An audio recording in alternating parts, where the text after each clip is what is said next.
after hundreds of hours of incubation, her first chick. Now the hard work really begins, because the newly hatched chick needs food. And this chick will then have to share what the female brings back. Or will it? It wants its mother's sole attention.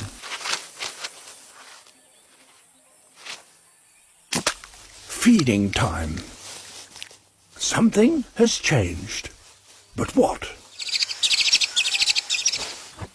The egg weighs almost as much as the chick.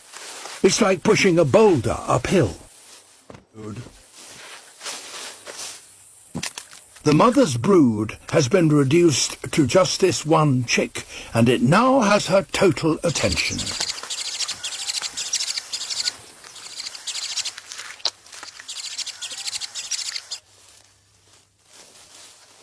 There is another Drongo's nest nearby, and that has 3 chicks in it.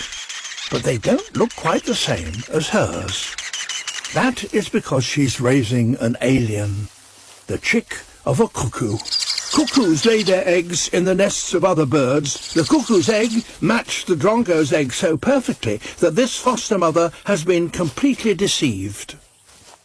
Their parents have succeeded in producing their very own next generation, while she has raised a monster. Her love is blind.